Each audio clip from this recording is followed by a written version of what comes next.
Yes, just gets me going every time. You know it does. Hero Base Camp, day 3, my friends. Welcome. Today we're going to be looking at arm and core training. Now, the way that you're going to encounter these for the most part within the Hero Training series is sprinkled amongst the upper and lower body days or full body days. However, it's possible that you will encounter more dedicated days focused towards arm training, or sort of split up with some biceps and back, or triceps and the pressing chest and shoulder movements and things like that. It doesn't really matter how you're going to come about it. I just want you to come away from today knowing how to execute these movements and understanding these movement patterns so you can get the most out of your training with me.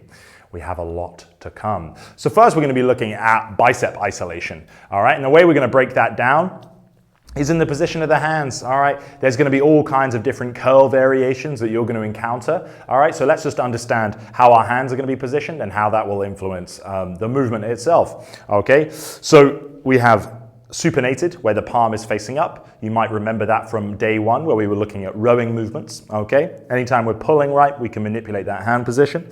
So we've got supinated, we can be curling that way. We've got neutral or hammer grip, where we're going to be facing in towards each other, so the shoulder isn't rotated any which way. Standard position. Okay, we've then got pronated. You might have also heard these referred to as reverse curls, okay, where the palms are facing down, away from us.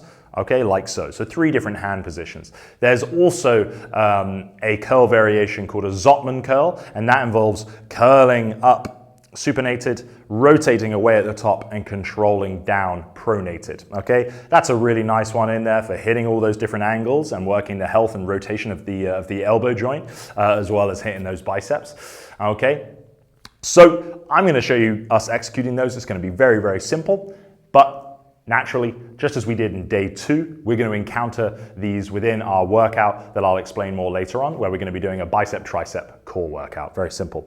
Okay, so for all of my movements today, I am going to be using my lighter pair. Now, for your reference, these are a 12.5 kilo set of dumbbells. Now, I could go heavier for some of these movements. I could go lighter. This is going to be a pretty reasonable middle ground. All right, and like I've been saying in all of this series, I'm going to pop these down. You might find that you're using a weight for certain movements that doesn't challenge you, especially within any given set or any given time domain. But you might also then find some movements are too difficult with the weight that you have. Now that's going to be fine. That's going to be some trial and error, where you can either go about procuring different weights when you start to know yourself as a trainee within the movements, or you're in a gym, you change your weights there. Or indeed, you can focus on just doing what you can, resting and going again, and you can see progress that way. Okay, I know for myself here, this should be pretty comfortable with curling, depending on how many reps I've got to do. And that's going to be a fine middle ground for me. Okay, so we're going to start off, and I'm just going to show you my dumbbells. An important point here with every variation, unless you're told otherwise, which is unlikely, is to keep the upper arm tight to the body. We don't want it to be swinging out to the side, certainly, but you also don't want to bring it up from the body as you're curling, because that'll involve the shoulder more. All right, we just want to flex and extend the elbow. That's what the bicep is responsible for. So in our supinated curl position, I'm going to squeeze up and control down. Okay, you can see me there. No movement really happening anywhere, but just that elbow flexing and extending. Okay, really nice. We've also then got the neutral curl, okay, or hammer curl as these are referred to, sorry, okay, in that neutral grip position. Again, same rules apply. Now the dumbbells are facing in. This will probably be one of your stronger positions. And then the pronated or reverse curl. Now this will more than likely be your weakest position. I even know with these 12 kilo dumbbells, I'm going to be adequately challenged. All right, so if I turn my palms to face away from me and curl up, you might find that you can't get them perfectly flat. They're kind of rotated like that. That's more than likely. That's okay. Just do your best and then control it on down. All right, commonly done with a barbell. Again, we can use any tool for this, including these dumbbells. All right, now let's look at both of those together that you might encounter in a Zottman curl, which you will see come up in some of our workouts, okay? Where we would curl up, supinated, rotate away, control down, pronated, and rinse repeat. So that's going to cover our bicep isolation. Pretty simple when it's just training us here with these dumbbells. But as well, we covered at the start of the week, they are going to be involved in any pulling movement. So on those days when we're doing lots of rows and stuff, the biceps are involved a little bit, but it's also nice to strengthen them by themselves with those isolation movements. So next up, we're going to be coming on to the tricep. Okay, so on the back of the arm there, responsible for extending that elbow away. There's a couple of ways that we will encounter these for the most part. That is going to be with pressing movements. Okay, so anytime we're pressing, whether it be vertically or horizontally, like we covered in day 2, the tricep is helping because it's extending the elbow. But again, we can isolate that or put more emphasis on it with closer grip pressing by increasing the angle of that elbow, or should I say decreasing, all right?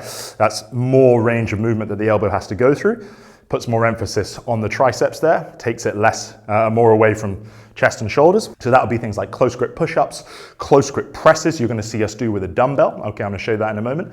And then you can also isolate it further and get less movement through the shoulder with just extensions. Now, when it comes to dumbbell training, we're just going to be changing our body positions. It could be standing extension, 1, 2. We could be doing different positions like kneeling. And then there's also going to be one of our mainstays, which is going to be lying on the ground, doing dumbbell extensions, also known as skull crushers there. Don't be afraid. So I'm going to show you a couple of variations here of a close grip press. Now, this can be done with one dumbbell. Let's get my Brittany pack out the way. There we go. Whereby, depending on your dumbbell shape, we can hold it like so, keep the elbows close to the body to keep the emphasis on the triceps, and we can press up and extend like so. However, depending on your dumbbell, your own strength, the size of your dumbbell, you might find that's a little unstable, and that's where we could turn things and hold both hands on the handle and press like so. But I know for me, using these, for example, if I encountered that move in a workout, I would want to go for 2 dumbbells, keep them close to the body, and perform my close grip press like so with my palms facing towards each other. In that kind of neutral position, I can already feel that really starting to work. So that would be our press movements. It will also come up, as I said, in different press-up variations, whether you can perform your press-ups on your toes or on your knees or on elevated hand position. The closer angle you get, the more you're going to hit that tricep. So now let's have a look at how we might isolate the tricep just with some extensions. So using our dumbbells here, I'm going to show you myself in a kneeling position, not least of all because I'm very tall, so anything standing up holding a dumbbell, I'll have to readjust my lens there. All right, so you'll see these commonly done, one dumbbell overhead, trying to keep those elbows relatively tight into the body, not letting them flare out too much. All right, pressing up and extending. Now that may or may not be somewhat uncomfortable for you. You might struggle to extend your elbows depending on your mobility, but that's one way that we can perform that exercise. All right, and again, it's up to you to have some free reign depending on the access to the dumbbells that you have when you are doing these workouts. Just because I might be performing 1 or 2, you might do the opposite depending on the weights that you have and the accessibility there to make that move work for you. Remember, anytime we're extending that elbow, we're still training the tricep, so you can have some creative reign there. So for example, I might have 2 overhead, definitely tougher there, but that feels fantastic. Or indeed, just changing the position for that is going to slightly change the emphasis in that tricep. So I would come out to our standard floor position. I would have my arms directly vertical, and then what I would recommend doing as a little touch is letting them drift back a little bit. That means when I go for my elbow flexing there, I can feel that tension really on the triceps as opposed to being dead vertical. It's just a slight adjustment, letting them fall that way, control it down till the dumbbells touch the ground, and extending up. Aces. So very simply, guys, that is going to conclude our bicep tricep isolation. When you know just about keeping your form tight and the different ways that we're extending the elbow or flexing the elbow, that's going to be our arm training. As I said, you're going to encounter it in different capacities, both mixed into days and sometimes given their own devoted time within with particular workouts. Now we're going to turn our attention to the core training. Now the way I like to break down core to people is that it can both create movement and resist movement. And that's where we like to talk about the function of the core and how it plays with just your day-to-day functionality and keeping the spine safe. If we think about the spine can flex, it can extend, it can laterally flex. So the core training is built around creating those movements, flexing, extend, and then laterally and rotating. You will have movements that both create those movements and then kind of the antithesis to that, which will be resisting those movements. For example, we all would know a stomach crunch. That would be our first port of call where we are creating flexion. So we are moving. So that might look like your standard crunch position where we're just sitting up through there, obviously a full sit-up, even leg lowers, reverse leg lowers, reverse crunches, all the different names they have are all creating that flexing movement in the spine, which is created by the contraction, the shortening and lengthening of the quote-unquote rectus abdominis, that six-pack that everyone's always after. So those will have a place in our training, different varieties of lowering the legs or even crunching up, sitting up and things like that. So if we think of that as the flexion, there's the opposite to that, which is the anti-flexion. Now that's something that you will be training whether you know it or not in all of our compound movements like our squatting and our deadlifting. So if we think about flexing when we're on the floor there doing that crunching movement, the opposite of that is resisting the flexing, okay? So if you think about with our nice heavy squats, if we're holding this, if we didn't have these muscles to work, we would flex, okay? So that core musculature is working to create anti-flexion as we are squatting. It's preventing that from happening. So that's great. We're going to be hitting that a lot with your deadlifts and your squat variations. Next, we can look at extension, okay? So that's the spine extending there, all right? So extension, if we actually want to create that movement, is muscles that you don't really think about when we're training the core. That's things like back extensions or supermans and things like that that often you might need another bit of equipment for. So we will encounter those when we're doing things like arches, training all those muscles on the back to actually create extension. Okay, so they're called different things, right? Supermans, arch holds, what have you. So we will be doing things like that. More commonly and more potentially functionally is anti-extension, okay? Your core being strong enough to prevent your spine from going like that is really important to keep it nice and stable. And that's something you will have encountered more than likely with things like planks, where the core is bracing hard to prevent your spine from going into extension. So if you take a look at me from the side, I'm setting up for a standard forearm plank, which is a brilliant exercise. I'm stepping to, and hopefully my back is reasonably flat because I'm bracing my core, keeping my ribs tucked down and preventing my spine from extending like that. Now that should be pretty obvious. So instead I tuck my pelvis and I really try and create that neutral spine position, which is anti-extension, okay? We will definitely be doing plenty of moves that train that. It's very, very useful, both on our front and on our backs, okay? Next up, we'll be thinking about rotation. Rotating through here, all right? Again, we can both create rotation and resist rotation. The main way, when we don't have access to anything other than our body weight and some dumbbells that will train this, for example, is creating rotation would be something like a Russian twist, where we're sat down and we're moving an object side to side. We're creating that twisting motion. And when it comes to anti-rotation, oftentimes that's something that ideally you can use cables or bands to train with things like different pull-off presses. However, to give you an example, we're going to do something called a halo. Now we can do these with kettlebells or dumbbells. It's a really great one for training the health and rotation of the shoulder. But what happens when we do that halo is as I'm taking the weight up and round one side of the head, the body wants to rotate, but I've got these oblique muscles that are going to be working hard to create, to prevent rotation. So for example, if I was using a dumbbell to do my halo, okay, I would brace hard, and as I twist up there, I can feel that. If I didn't have that muscle contracting, I would just rotate, right? But instead, whilst my shoulders and arms are doing this work, my core, specifically my obliques here, are preventing rotation. And finally, we're going to look at lateral flexion. So, all right, so that's that kind of side bendy movement. When it comes to creating lateral flexion, that might be a side crunch or even those side bends you'll see people perhaps doing with a weight and things like that. To keep this very simple, because it's a perfect opposite of each other, the side bend movement we're going to look at is a side plank hip dip or hip touch, side plank raise, where I'm going to start in this side plank position. I come up and I let this flex there. If you can see, then it's kind of curving, and then I drive back up. So that flexing is happening through the spine there, lengthening and shortening of the obliques. Now you guessed it, anti-lateral flexion, we could do a side plank where we're working hard here to stop that from happening. Very simple. Other great ones that we will encounter would be a single arm suitcase carry, where obviously I'm holding this weight here.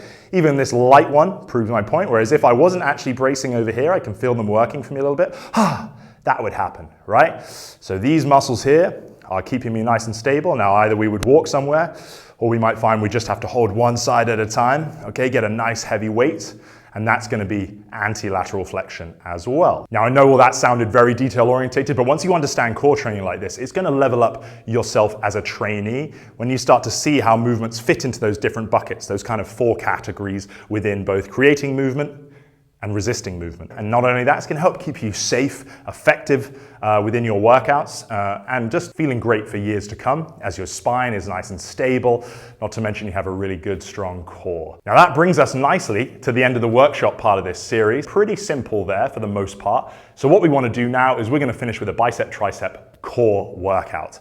Now, in day 2, you encountered a simple 40 seconds on, 20 seconds off running 10-minute clock where we just moved from one exercise to another. We had a couple of repeats in there. Today, I just want to sample you with a different style of format that you are going to encounter, with the Hero Workout Series. And that is going to be with more open-ended time windows where you work at your own pace. For example, today, we are going to work with a bicep move, a tricep move, and a core move for 4 minutes. Doing as many as we can with 10 repetitions of each move. We're then gonna take a 1-minute break, so that's 5 minutes total, into our next 4-minute window where we do as many rounds as we can possibly yourself, okay? So it's really nice, you get to challenge yourself there, of another bicep move, another tricep move, and then a static hold of a core move, okay? Again, all that's gonna be on your screen for you there. It will be detailed as to what the task is, whether it's reps or for time. All right, and you just get to work as much as you feel like you can within that 4-minute window, and then we take the rest. So again, this is gonna be a 10-minute sample today, so you know what it's gonna be like when everything's on screen and you got some music going, all right, and how you're gonna follow those. So again, this format's really nice. Like all of them are, go at your own pace, it's your workout. But this one's nice because you might find, I'm gonna do 2 sets. I'm gonna do 3, or you feel like you definitely need to take a rest, what have you, okay? Just work for the time as best you can, and then we rest together in the middle for that 1 minute before doing one more circuit. So we're gonna crank those timers on the screen there, all right? So 4 minutes of work, and I'm gonna see you on the other side for a little debrief. Let's work hard, guys, and let's feel great on the other side.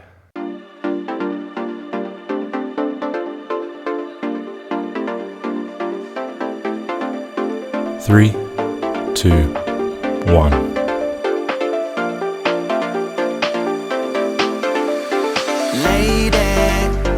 Took me down to where I've been lately. Yeah, her love can make a person hazy. Praying she won't break me down. She makes me crazy. Never promise anything, but maybe I let her do anything, let her play me. She makes me go another round.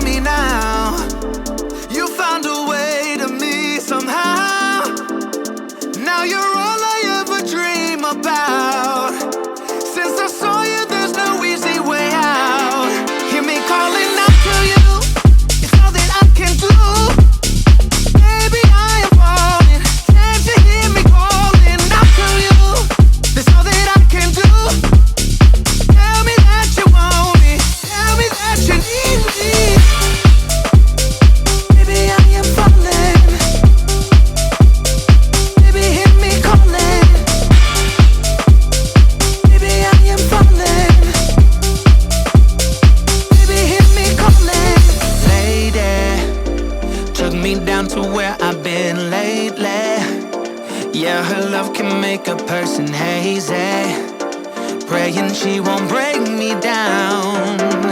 Yeah. What are you doing to me now? You found a way to me somehow. Now you're all I ever dream about. Since I saw you, there's no easy way out. Hear me calling out to you. It's all that I can do. Baby, I am falling. Can't you hear me calling out to you? There's all that I can do. Tell me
Three, two, one. I know that I said I have never been wrong, but we stopped talking long ago.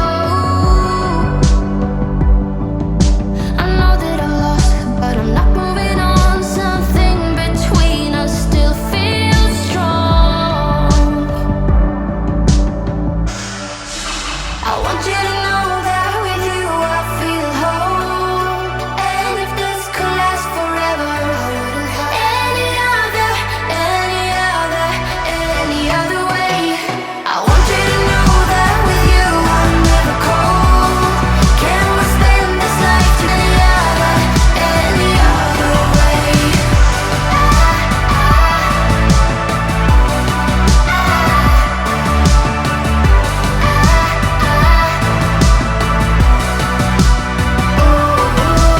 Three, two, one.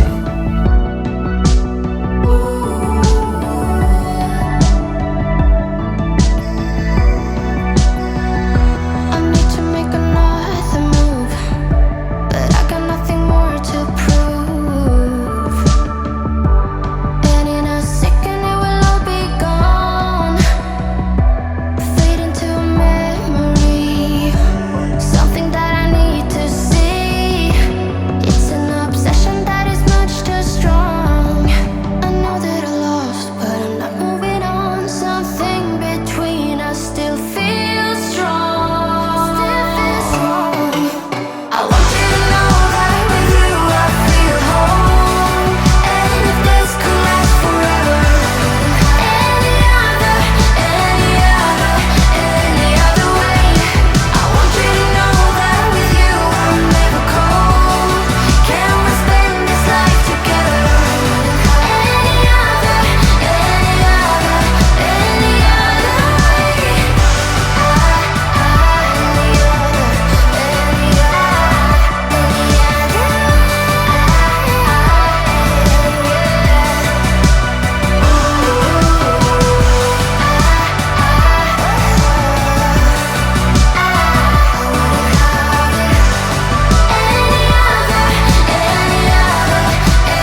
other way.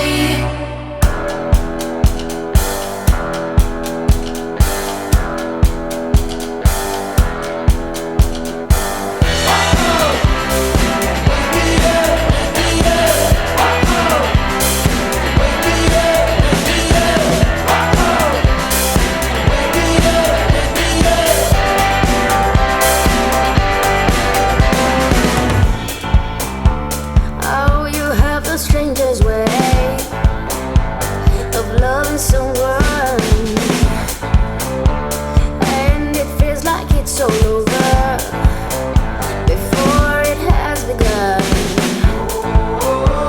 Oh, but when we do collide, we're playing no games. Don't you know that kind of love must go down in flames? Oh, we should really leave this one alone, but it keeps coming back, coming back, coming back. 2 hours on the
3, 2, 1. All right, hero. Not bad, right? Just goes to show you can get a pretty good amount of work done in a small space of time with the right structure and intention. Definitely feeling a good pump from those. So that concludes Hero Basecamp Day 3, our arm and our core training. Now we just have one more day coming up, Day 4, which is going to look at some of the more dynamic movements that require speed and power that are going to come up on your conditioning days. Now those are certainly challenging in their own way. The heart rate is going to be higher, but they definitely feel fantastic on the other side, not to mention will make you more athletic. I hope you've been enjoying Hero Basecamp and you've been learning plenty to bring with you to the full Hero workout series. I cannot wait to see you there. If you're not already, please subscribe to the channel, give the video a big thumbs up, and I can't wait to see you in the next video. See you next time, Hero.